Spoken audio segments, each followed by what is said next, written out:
What is going on YouTube? It is Primitive here, and today I'm going to be breaking down the security control list that won our first BT6 store championships here in Colorado. Now, I did post this list beating me in the finals of a local just a few days ago, so just a couple days after winning that local, they did go in and go undefeated and win the store championships, locking up their nationals invite. So I want to give a shout out to Jessie for giving me her list and letting me be able to bring it to you here on the channel. Now, obviously this isn't my list, but I have been able to work very closely with the creator of this list and help them work with this list, so I do know a lot of the reasoning for the cards. So I wanted to bring this for you for anybody who's trying to get into security control and try to find some decks that they would like. Now, this is going to be a full yellow-black control list with some couple tech cards that you may see right now, but we'll get into those here in a little bit. So now getting on into the list, we see here that we are just going to be having the 4 Upamon eggs. Now, we are having the 4 Salamon, so the yellow eggs here are going to make sense. Putting these on top in raising is not only going to give you a little bit of cycle, but it is a recovery card. You can also pair this with the Lucamon that we see here as a activation for the Magnadramon when attacking effect. So even if you don't put it in raising, that's fine because you can get it out for free. You don't have to pay the 4 memory for it just because of Magnadramon's when attacking effect, and that's going to be very powerful for getting the recovery here. The 1 Lucamon also is just a little tech. We are running a little bit lower on the Lucamon count to go up in the Salamon count, so that way you can get those Digimon in raising. It has been very impactful. The fact that you can just have a Salamon in raising just sitting there waiting to be promoted at any time is very annoying as somebody who plays the Gabumon matchup, so this card is very, very powerful. Next up, we're going to be having the 4 Magnadramon here. Now, this card is pretty staple. There's not a lot to say about it. Being able to recover at just the cost of 7 memory in a security control deck is very low. You want to be playing 4 of this so that you can recover, and it's also an ultimate, meaning that if you want to Digivolve your Magnadramon on top of it, you can, but most importantly, you can Digivolve your Sakuyamon on top of it, making it so you can shut down Jesmon and Bond decks and stuff like that with just the Digivolution cost instead of having to hard play the Sakuyamon for 12. So the Magnadramon is going to be very, very important here.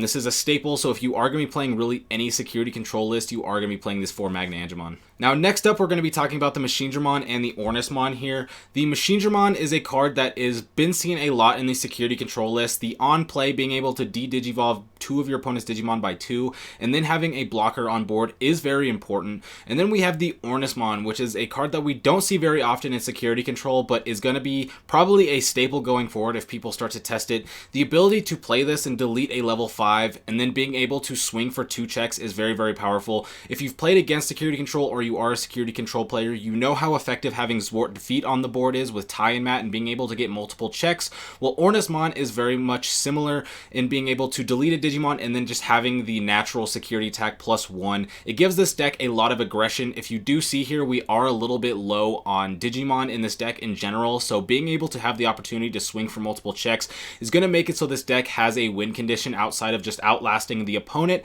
giving it multiple ways that it can play the game. Now, both these Digimon are going to be very important in the list, being able to play at least 3 to 4 Digimon that you can Digivolve your Zwart Defeat on top of, so that way if you do draw your defeats in hand, you aren't going to be having them as dead draws and just bulking in your hand. You can go ahead and play Machinedramon or Ornismon, either de-Digivolve or delete something, go on top into Zwart Defeat, pop one of your opponent's Tamers, and then with combination of the Tie and Mats, you can even have more security attack, and Zwart Defeat obviously is a very prominent Digimon on the board because of its on deletion effect to be able to pop anything. It's going to be very annoying for your opponents to get rid of. Now we got the 3 Magnadramon here. Now, I'm not 100% sure why they chose to go with 3 over 4, mostly probably just to have other spots for other cards, but this card is going to be very staple in the security control. It is the only card that is going to be able to recover you 2 recovery in just 1 card, and now it does have the condition of having to be 3 or less, but when you are playing such long games, you're probably going to be getting to 3 very often, so you can play this out. Once you have the Magnadramon out, then you have the when attacking, which will put the Salamon and Lucamon even more alive. So this card is very, very key in the security control type matchup, so you can slow down the game, get extra recovery, get those more options in your security so that when your opponent swings in, you can either delete something or maybe you hit something like Holy Wave and recover, and these cards are going to be very powerful. Next up, let's go ahead and talk about the Sakuyamon here. Now, this is a card when the builder first put it in, I was a little bit unsure about because I was like, yeah, it's going to be good versus Bonds, and it's probably good versus Jesmon, but you have so many other options that it's probably not super necessary, but I can say that this card is so good in those matchups. As a Bond player, this card is incredibly annoying. Even if they just hard play it, it's super annoying because the only way you can really get rid of it is cards like Wyverns Breath. Obviously, we'll have more options once the starter deck comes out, but even then, it's still not that great. You're still going to have to pay 6 to bounce it back. And so this card is very, very good. You can Digivolve it on top of the Magnet Angemon after you just recovered one, and then shut off the opponent's bonds or Jesmons and security for at least one turn, and then have a very annoying Digimon that your opponent's going to pretty much have to get rid of, or they're going to have to promote and leave their Digimon open to be deleted so that they can burn the security attack -3. So this card is very good. It's also going to only get better after the starter decks, in my opinion, just because the Jesmon decks are going to start coming out in full force once the starter deck comes out, and you're going to be wanting to slow down Jesmon as much as possible. So we see the 2 Sakuyamon right now, but this might be a card that goes up in count after the starter decks, just to help with that Jesmon matchup a little bit. Now we're getting into the 4 Zwart defeats. Now I don't feel like there's a whole lot to say here. It is a security control list, so you are going to be wanting to have some Digimon that have security effects. Zwart defeat's just going to be the best one out there. Not only are you going to get this giant 13k DP Digimon on board that has an on deletion delete everything, but you can pair that with your 2 tie-in mats to gain 1 or 2 security attacks, being able to swing for multiple checks. Like I talked about with the Ornismon, being able to have the alternate mode of being able to go aggressive while also having the control-y style is going to make this deck very, very potent. So you want to be playing the 4 Zwart defeats if you can. We do have the Machinedramons and the Ornismons to get it out there if you need to Digivolve on top, so you can get that on play of one of those Digimon, then go for the Zwart like we talked about. So you aren't going to clunk it up as much, especially since you are playing the 4 count of those level 6s to Digivolve on top of. Now there are going to be some times, I'm sure, where you are going to clunk a couple defeats in hand, and sometimes you may just hard play it if that's your best play. But the thing is Zwart is such a good card that you want to be having the 4 for the consistency, even if it does clunk up a little bit. But with this list, you shouldn't be clunking up too much, just because everything in your deck is costing so high that the playing for 15 won't feel as bad, since you are already playing things for 12 or higher as it is. So 4 Zwart defeats here. Next up, let's go ahead and get into these black option cards that we have here. We're going to be playing 3 Ultimate Flare, 3 Gewaltformer, and 3 Iron Fisted Onslaught. Now, this is going to be just straight for consistency. You can't be playing 4 of each just because you do need to make room for other cards in the list, but by playing 3 of each, you are going to be having high consistency, and these are all 3 cards that you're going to want to be playing. We all know the power of Ultimate Flare being able to de-Digivolve and clear rookie boards. Gewaltformer can clear boards of Ultimates, and then Iron Fisted Onslaught is a fantastic security card versus both 3 Musketeer and Bond decks, because you can pop either their Bond on their first check if you get lucky, or you can pop multiple Beelstar Mons. The Iron Fisted Onslaught is just a very, very good card, and as well as the Gewaltformer for getting multiple clears of the board. And then Ultimate Flare is going to be very important versus rookie rush decks, because it's going to be your main board clear for the wider board, especially since it is a security trigger, as to where the Gewaltformer just adds to your hand in security. Next up, we're going to be getting into 2 Holy Wave here. Now, this is a card that the creator of this deck is looking to bump up versus the Bond of Friendship matchup. They will leave you at 4 security, and then they try to go in for the OTK with the Bond into multiple hybrids. And at that point, the only security trigger that you're really worried about is Holy Wave, because when you are just promoting up Tamers, you don't have to worry about them being deleted, because they can't target the Tamers until you put a hybrid on top of them. So having the Holy Wave in there will slow down their checks. Having it at a higher count will give that more consistently. So this is a card that they are looking to bump up, but for the tournaments they did play the 2, and it worked out just fine for them. Next up, we're going to be getting into the 2 Eden's Javelin. Now, as somebody who's played against this deck, the Eden's Javelin has felt a little bit weaker compared to all the other option cards, because it doesn't have a guaranteed amount of damage that it does, and it doesn't have anything like super crazy as to where the black options can go for board clears. The Wyverns Breath has a 15k, which means it can delete just about everything, as for the Eden's Javelin is mostly just delete something medium-sized while getting a draw. So it is a very good consistency card, but it isn't the most impactful card. So if you are looking to go up in those Holy Waves, Eden's Javelin's probably going to be one of your first cuts.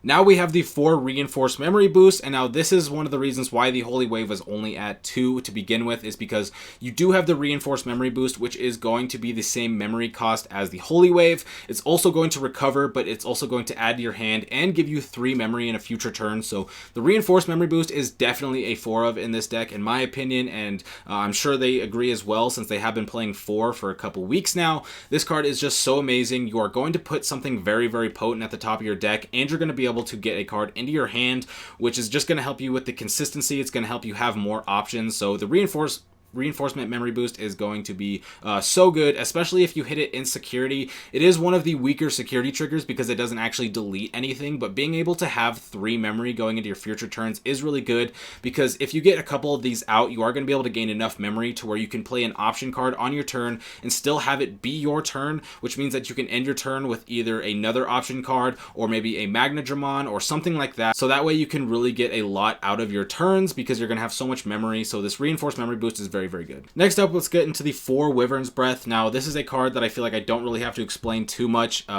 It's minus 15k, so that pretty much kills just about everything, including the bond decks. Having this at 4 is going to be great consistency. It only costing 8 memory isn't that bad because we are a security control list, so being able to have this in your hand to pop anything on the board, essentially, is going to be really good. Obviously, you're not going to be able to pop things like Jessmon, but you're going to have to find a different way to play around Jessmon, but you still want those 4 Wyverns Breath. You could potentially cut it down to 3 if you feel, but this card is so good in pretty much every single matchup that it's going to be an auto include.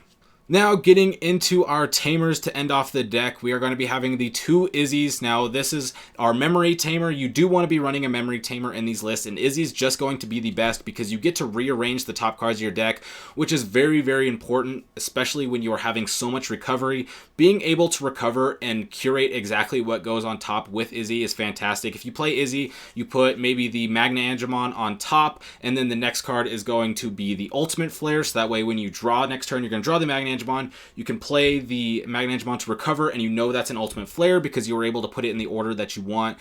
And then even if you don't get something like that and you aren't able to curate your recovery, being able just to rearrange the cards on top of your deck so you can draw what you need. Maybe you want to get a Salamon so you can Digivolve in Raising. Maybe you need something like a Magnadramon, or you're looking for something like a Machinedramon. Being able to rearrange it so you can get it faster instead of having to wait 2 or 3 draws to get it is going to be really good. Now we have Izzy and Joe. Now this card is just absolutely fantastic because versus security control, you are probably going to be playing multiple Digimon on board, so you can try and get in multiple swings. So this is going to give them more memory. All these other memory Tamers besides the Tie and Mat are mostly just there for the memory, but you can technically get the draw 1 effect from Izzy and Joe here because you do have the 2 Machinedramons, which are blockers. So if you do block and it goes down, you can get a draw, so it is a bit of a consistency card, but for the most part, the most important things is that it is a black Tamer, so it'll activate your black option cards, as well as it's going to very frequently give you 2 extra memory. And when you are spending so much memory every single turn, as much memory as you can get is going to be good, so you can put your opponent at minimal memory. Now we got 1 Sora Joe. Once again, just another card that is going to be giving you extra memory that has a different requirement than the Izzy Joe.